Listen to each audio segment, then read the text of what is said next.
Hello everyone, welcome to the review for the Crystal Palace game. We draw 1-1 due to a late free kick from Elise in the 91st minute. Casemiro out of the Arsenal game, picked up a yellow card in the 80th minute, fouling Wilfred Zaha. Lots of disappointing things towards the end. It looked like it was in absolute cruise control, and then the last 20 minutes was a proper shake-up for us. And look, I get bumps do happen. We'll have bumps along the road and stuff, but that game was there to just control and see it out. It looked like a routine kind of thing, and we couldn't do it. Struggle at Selhurst Park, Sam. What was your assessment of that? Yeah, it's 2 points dropped, isn't it? At the end of the day, that is two things annoyed me. Casemiro with a yellow, we risked him in a game we didn't have to, and it didn't even pay off because we didn't win. I thought Marcus Rashford struggled badly. Don't think he was. Did he play tonight? Apparently. Anthony is starting to do my head in. Really starting to do my head in. And yeah, like it was just we were getting mauled in the second half. First half there wasn't enough quality there. It seemed like we were just pissing about for the most part. And yeah, it feels like a loss, man. It really does feel like a loss, even though it was a 1-1 draw. I said on a live stream after Casemiro picked up the yellow, I said, "Oh man, if we concede now towards the end, it's going to be like a knife in the stomach. You know, honestly, it's going to be so winding because that is a big loss. And then to go and do that when you can just see the game out, the game's there like to be managed, and it was a couple of stray passes they kept making that just give him the transitions, and it didn't need to happen. It was very frantic, and we nearly lost it towards the end. Yep. Fucking Zaha was 3-3 win for Wan-Bissaka with that. Yeah. Honestly, who I actually thought had a decent game. To be fair, I thought he was all right.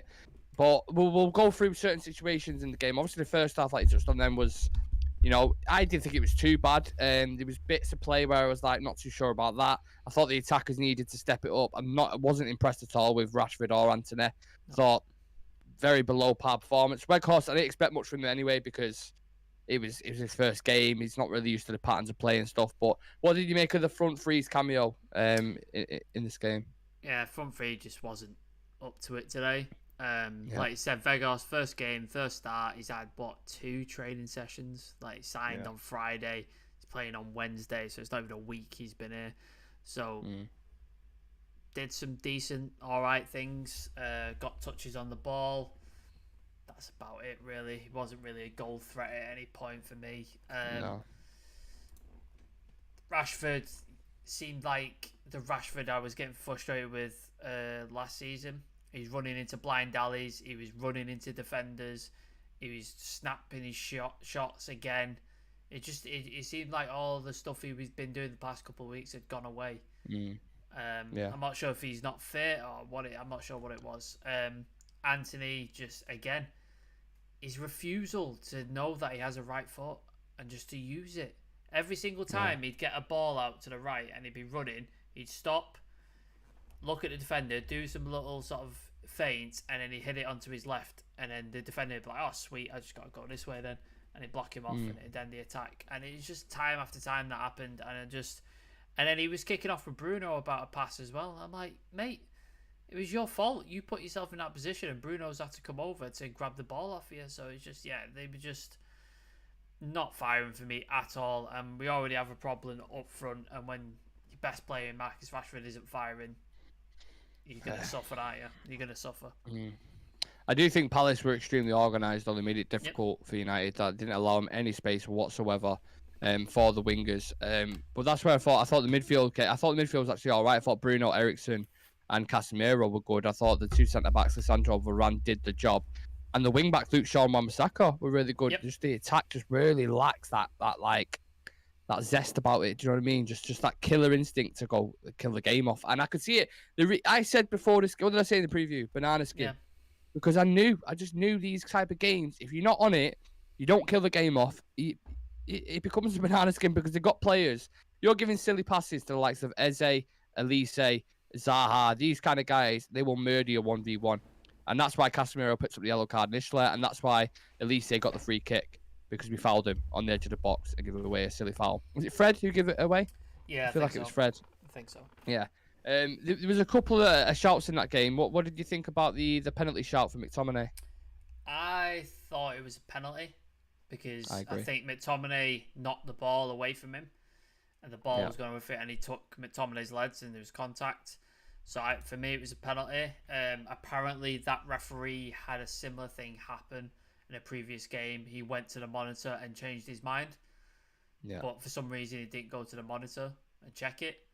He was just happy to. And apparently, according to the rules, when it's not a clear and obvious error, they can't change it. That was a clear and obvious error because it was a foul, wasn't it? Surely. I bet they don't spend the next 5 days talking about this, did it? I bet you. No. I bet that don't fucking get talked about on Twitter. Yeah. Like for me, that I saw it straight away, reacted. That is 100% a penalty. 100%, no doubt in my mind. I was not even going over to look at it. He was just like, yeah, play on, no worries. It's just like, and you score that goal, the game's dead. Absolutely. I'm not sure what minute that was at that point. I'm pretty sure it was before Casemiro got his yellow card anyway. Yeah. So you go turn it up. And that was another thing as well. I'm not sure why he left it so late to take him off. I was saying at the start of the game, I was speaking to a couple of lads on the TikTok, and I was saying, bring him off at the 65th minute. Once we go 1-0 up, you sweet. Why wait until the 80th minute to even consider like bringing Fred on? It didn't make sense. I said in the preview I wouldn't have played him because I think, like you said, this sort of game, banana skin, well organised, stuff like that. Why risk him? Why risk? He was good today, though. He was fantastic. Very good today. He was. No, he's fantastic. He always is. But I just think, don't risk him. And I knew it would happen. I knew he'd get booked, and I called it. I said it would happen, and it did. And it was just like, it's so frustrating. And the risk didn't pay off to play him. He wanted that quality in the midfield, which he was, but it wasn't enough because our attackers weren't firing. So it's just, it's really frustrating. And I'm sure we'll talk about the Elise free kick, that's what I'm going to get onto next. Obviously, David De Gea made some fantastic saves. The first half from Edouard, where he tipped it over onto the bar, and then the second half, I think it was from a corner. Casemiro was on the line anyway, but he managed to get to it. 2 really big saves from De Gea. A couple of chats in the WhatsApp, and I've seen a few bits on Twitter saying he should have saved it. Nah, not a chance. Like, that's a fucking perfect free kick. It was off underside of the crossbar, which for a goalkeeper is the worst place you can put it. If you knock it onto the underside of the crossbar, goalkeeper, you don't know where the ball's going to bounce, you don't know where it's going to come off. It's a nightmare. So he hit it in the perfect spot. Mark Hughes for Man United used to do it all the time. Underside of the crossbar gives the goalkeeper like 0 chance. Michael CPFC, I assume he's a Crystal Palace fan, is in the chat. Love Elise. Elise goal was class. Clear penalty though.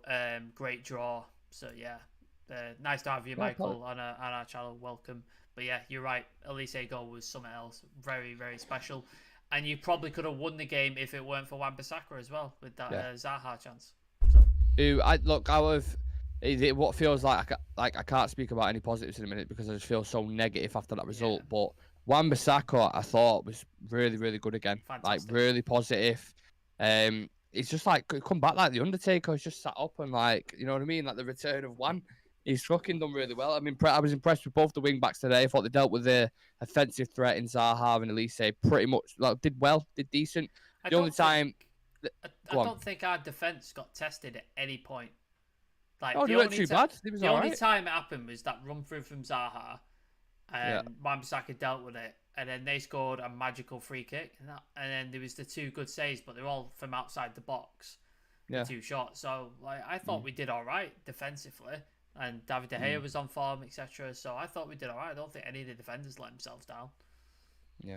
And there's me thinking the most interesting thing of the night would be that guy taking a selfie on the pitch with Casemiro. But turns out not. Them last 10 minutes were fucking... Yeah, that's the season ticket gone, pretty much. But I suppose he got a selfie with Casemiro, so it's all right. Sticking with Casemiro, I know we touched something at the start. Out of the Arsenal game, how much of a miss is that, Sam? Big. Because you're facing the prospect of Mick Fred against Arsenal. Yeah, against Ødegaard, Partey, Xhaka, who are in flying form at the minute. Like, it doesn't have good reading, does it? It doesn't have the hallmark. Feels like a bigger loss than the draw than losing the points. That's how much it feels. Like, I didn't want to risk him. I didn't want him to play. But if he's going to play, then I wanted the risk to pay off, and it hasn't. Yep. It's not paid off either way. He got the yellow and we drew, which feels like a loss in terms of the sort of run we've been on. Crystal Palace played well in the second half, man. Like, they put it to us completely. Yeah. They were all over us in the second half. First half, I thought we controlled most of the game, and then we just didn't put our foot on the pedal enough. We could have done it several times, and we just didn't do it. And then we had that fantastic little run from Eriksen. Was it Shaw, the pass to Eriksen through? No, Rashford. When we scored, you mean? Yeah. Rashford to Eriksen, Eriksen to Bruno. Great ball to Bruno, back of the net. Which, if we'd done a couple more of them, we probably could have scored a couple. Yeah. And then that'd been it. Game's out of sight. Take Casemiro off, take people off, rest people, etc. But it just didn't happen. The quality of the forwards just wasn't there for us. Yeah. Not to be too sensationalist, but this will certainly dampen that talk, the title talk, and stuff like that, won't it? Especially, well, given whatever happens in the Arsenal game as well. I don't know if you're going to drop points there. I don't want to think like that, but losing Casemiro in a game of that magnitude is absolutely huge. And I like they said in commentary, Arteta will be dancing about his fucking living room right now, thinking, yeah, we've got a chance now, definitely. That's where he's in our advantage. Frustrating night at Selhurst Park. I mentioned it could be a banana skin. I just had that feeling about it. And if you don't kill games off, you'll get punished in the Premier League. That's why it's the most competitive league in the world. Unless you've got anything else to mention. I mean, we touched on the penalty decision. Go on. It's just a reflection, again, I know it always comes back to the Glazers, but again, reflection of lack of investment in the squad and the lack of depth we have in that squad. Because we lose Casemiro, and we're back to the shitty midfield that we had under Ollie, that we were crying out for so long, going, we need a DM, we need a DM, we need a DM, we need a creative midfielder. And we bought one, and we're losing, and we're panicking. And it's just, that's the lack of depth. Like, do you think City lose Rodri? Do you think they're panicking? Nah, no. They're fine. You think if Liverpool lose Thiago, they're panicking? No, they're fine. Like, it's so frustrating that the lack of investment in this squad is left it like this. Because if we had invested properly and got, say, a young backup to Casemiro or somebody to eventually replace him, we could just play him and give him his opportunity. But this is where we're at. This is another reason why we're just gonna have to get on with what we're doing. We touched on Weghorst, the De Gea saves, McTominay penalty, Bruno goal. Just on Bruno very quickly, I thought he had a really good game. Yeah. Probably up until the 70th minute, and then just started doing Bruno things again where he's getting frustrated. The reason why Casemiro had to make that foul is because Bruno pulled out of a tackle. Yeah. That's why Casemiro had to make the foul. And then they're arguing about it. There was a bit of arguing going on between him and Antony. Like, Bruno, I don't know what it is about Bruno Fernandes, man. He just, like, sometimes just needs to keep it simple. It frustrates me. It's a bit like Antony. I thought he played better than Antony, but they have these traits where they do things that you just, like, you don't need to do that there. Like, you know what I mean? He also was doing the. Do you remember when he first came to United? He was trying these Hail Mary passes all the time, and it just never paid off. Never paid off. He was doing that towards the end of the game. He was doing like little turns and knocking it backwards without checking. It was a couple of back heels he did and stuff. I'm just like, mate, just look at where your teammates are. Just pick a pass out and just keep it, like, and just get it to them. You don't have to try this like Hail Mary stuff trying to win the game. It was frustrating. TS7, on a positive note, still those games to be had, and this team is night and day compared to what it was the last few games. I assume he means the last season. For sure it's a hiccup, and you can have them. Look, we've won 9 on the bounce. We've had a draw.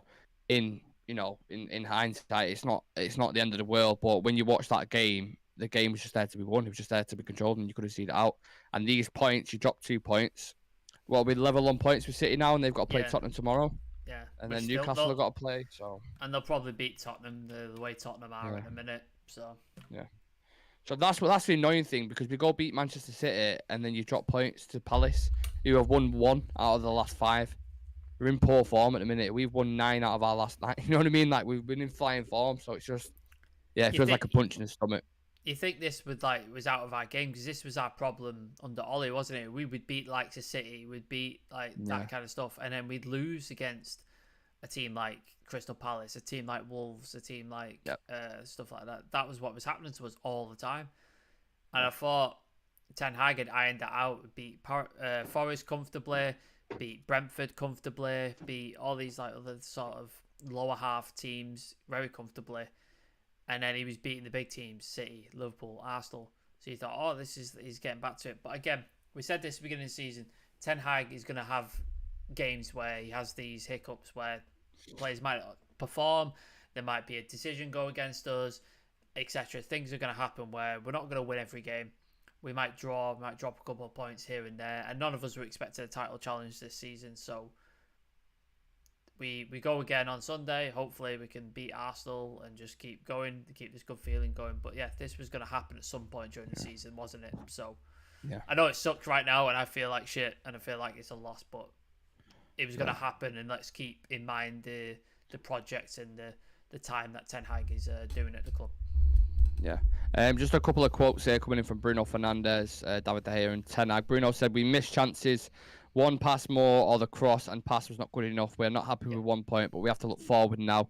We have to understand we're still doing good things." Scott McTominay got onto the ball. The guy from Palace tried to tackle him, but decisions can go either way. We can't be worried about that now. It's gone. We knew it was tough to play here. We could even have lost. We are not happy with a draw and should have taken our chances close to the game.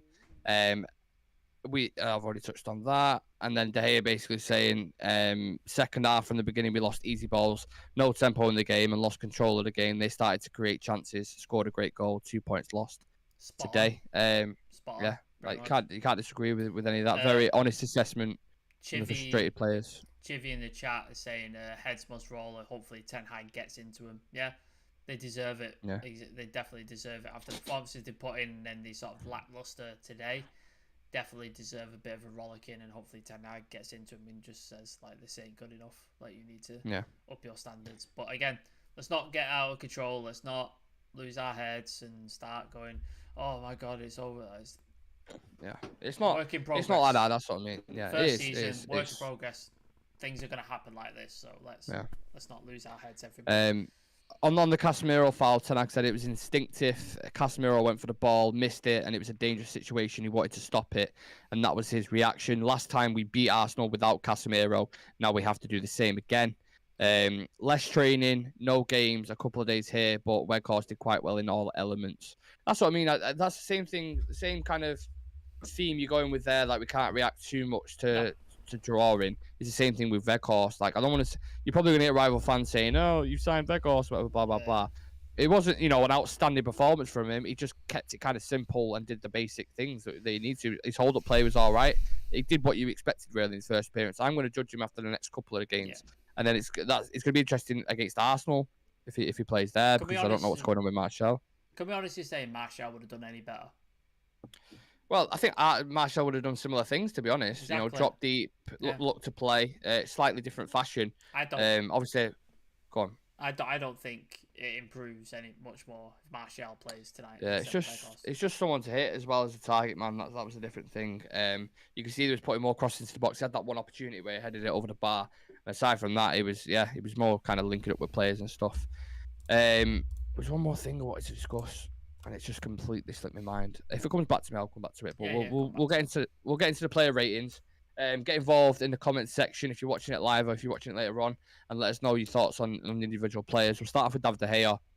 In my world, made three fantastic saves. I think 2 or 3 fantastic saves. World class saves. One of them was fucking really, really good. You can't ask more than that. The free kick, couldn't get near it. Distribution was fine.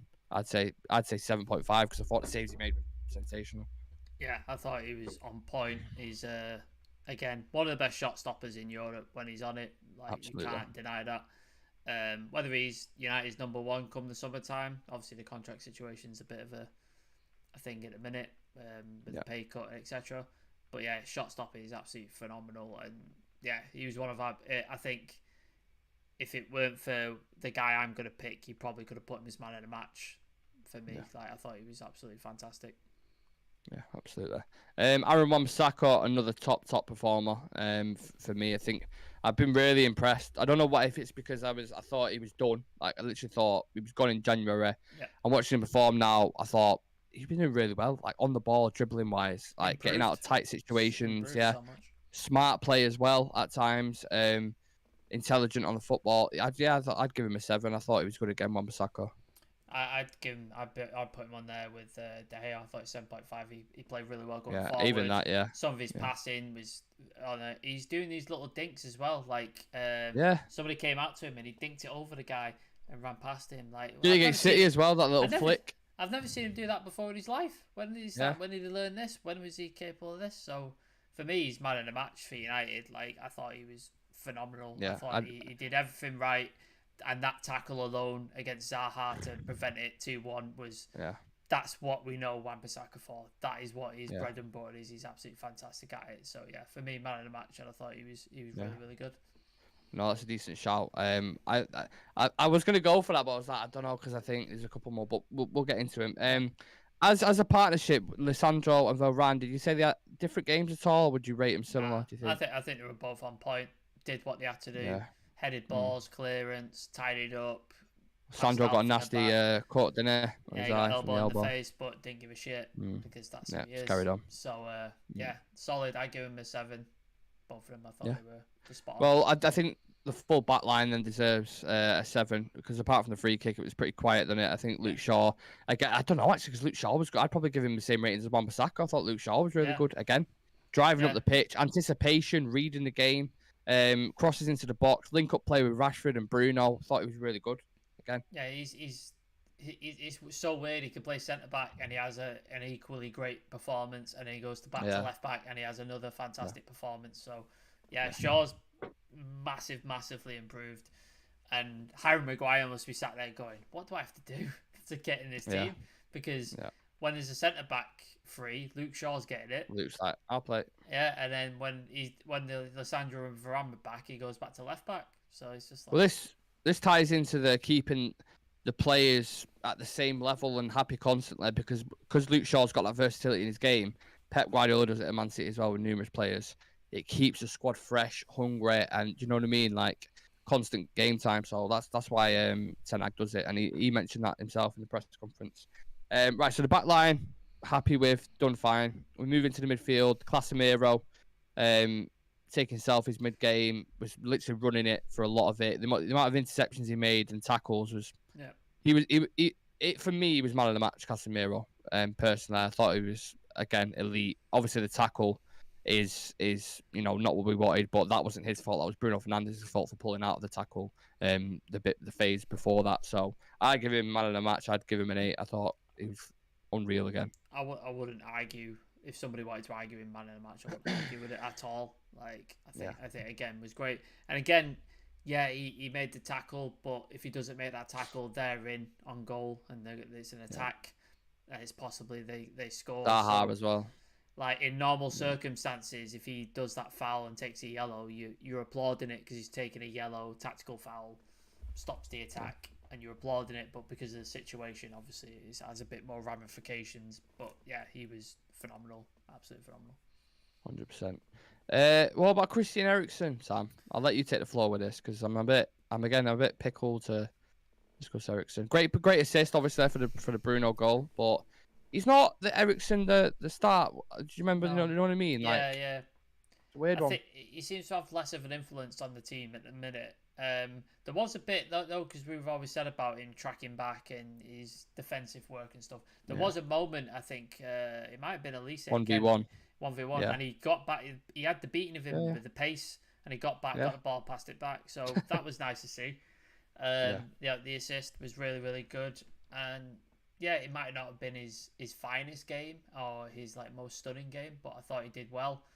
Set the goal up, good defensive work. I think he was just below Casemiro levels, but he wasn't bad at all. I think solid 7. I give him a solid 7. Yeah, 7's fine. Bruno again. I thought he got the goal. I thought he played really well for about 60, 70 minutes, and then bits in his game I was getting frustrated with again. But I don't know. I think he was better than Eriksen. My personal opinion, so I'd give him a 7.5 for Bruno Fernandes, just for the goal as well.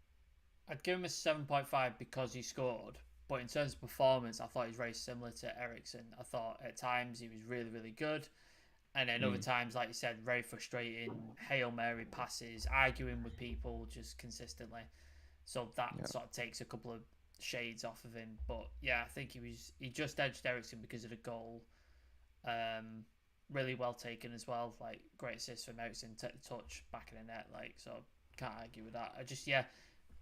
All I want from Bruno is a bit of in-game consistency. If in-game he can have a solid 8.5 out of 10 in the entire game, I'll be all right with that. I'm happy with that.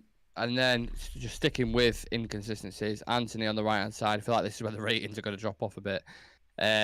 Frustrating again. Like, he did some nice flicks, some link up with Wan-Bissaka, but there's similar frustrations in his game, which we know we don't have to go, cover all the ground. We've discussed it so many times on the show. What would you give Anthony, Sam? I'd have to give him 5.5. I think there's a player there. There is a player there. There's talent there, and I think Ten Hag can get something out, and he clearly sees something in him, and he clearly thinks he can work with him because he keeps playing him week in, week out. Obviously Sancho is in training. He's just joined first team training, but he didn't travel, so don't know how long until he comes back into the fold. So maybe he's getting played because of the lack of other options at the minute. But yeah, his refusal to use his right foot every time he gets the ball, he cuts in on his left instead of running at defenders and then crossing with his right foot is frustrating. Yeah, he's probably the worst United player for me, I think, today. Yeah, 0 crosses, 0 long balls, 2 shots off target, no dribble attempts successful, 0 out of 3 ground duels, 1 clearance for Anthony. Says it all, really, doesn't it? Underwhelming performance. I'll agree with 5.5. And likewise, Marcus Rashford wasn't much better, if we're being completely honest. Bad day at the office for Rashford. Don't know what happened. Don't know if he got some news before the game or something. I'm sure, we'll find out wherever it could have been in due course. But just not a night you expected from him, was it, today at all? Ran into blind alleys, was smashing it against defenders, was getting surrounded by every Crystal Palace player, was restricting his game. They did shut him down. I feel like they had a plan to shut Rashford down. I think that was the case. I think they were just 2 men on him, 3 men on him if you can, and just shut him down because clearly he's the guy in form.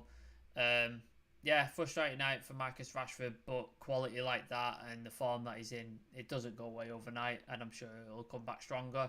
Hopefully he gets up for it at the Arsenal game because we're going to need him. We need our forward line to be firing, or at least one of them. Hopefully he's up for it. I'd give him a 5.5 because he was just below par today. He just wasn't quite at the races. In fairness, he's been flying. He's been our hero recently, so I'm not going to be too. He could have a night when he feels a bit off, so it's fine. Yeah. Then Mr. Vegas, we said he had a kind of steady performance in his debut. You can't be too harsh or critical. No. I don't think we can, but I'd give him a 6. I just thought it was just it's one of them, innit? First performance, came off in the 60th minute, whatever it was. And did his thing. Average performance, good touches, some good hold-up play. Got his head on a couple of things. Didn't look a massive threat, if I'm honest, but like you said, first game, only 2 training sessions, not even been here a week.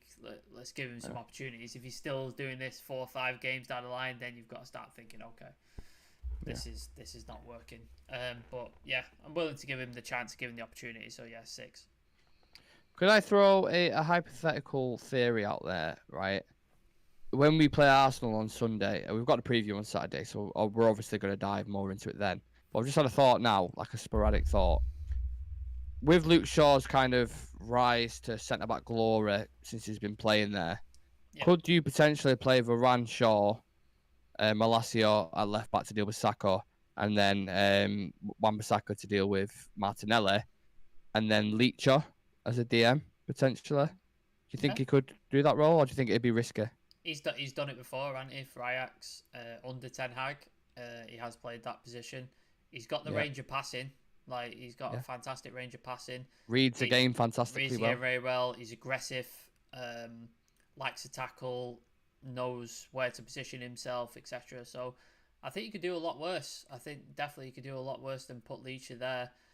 I'd rather that, Sam, than McTominay there. Oh yeah, the McFred. I don't want. I I can't have McFred there. Like, if we have to play McFred there, it's going to be a long fucking day. But yeah, I would do that, and then I would put Rashford through the middle and Garnacho on the left. That's how I would line it up.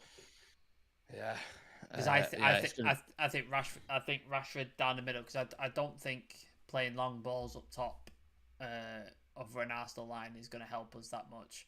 But I think Garnacho running at their fullbacks and Rashford getting in behind, that could, because the way they play very similar to City, high line pressing, I think we could cause a lot of problems again for Arsenal. So Leacher DM, yeah, why not? If the alternative is McFred, then yeah, I'm all over it. Yeah, I've got a feeling he's going to do something mad on Sunday, but we'll save that for Saturday when we do the Arsenal preview. Yeah, what anything just on the manager? Anything you think he could have changed in the game, or did you think he did his job with substitutions, etc.? Maybe, like you said, maybe bring Fred on earlier for Casemiro, maybe, and then he doesn't get the yellow. Obviously, everything's easier in hindsight in that sense as well, isn't it? Like Garnacho coming on earlier, maybe, because Rashford just wasn't at the races at all, was he? Yeah. But then right wing, maybe throw Palestra on, because he had that nice bright cameo, and Anthony wasn't doing dick. I don't see what the worst could have happened with throwing a Palestra on. He wasn't. Yeah. What's the I feel worst? like McTominay as well, by the way, when he came on, was just like someone let a balloon off in a room, and he was just like, can anyone tell me what position he played when he came on? Because I have no fucking idea. He had no structure. He was like, just go in there and just fuck shit up. That's just what cause it felt chaos. like. Yeah, just cause chaos. He was like, I feel like Ten Hag said to him, you see that Zaha, go wind him up. Just wind him the fuck up. Try and get him sent off. And that's all he seemed to do. He just seemed to cause utter chaos. It's like the clown off Slipknot. He was just jumping around everywhere. Like baseball bat, just fucking just smashing shit up. Like no idea. I'm not looking for. I hope he doesn't start on Sunday, because he was good at the start of the season when we needed him, and Casemiro was still transitioning into the team.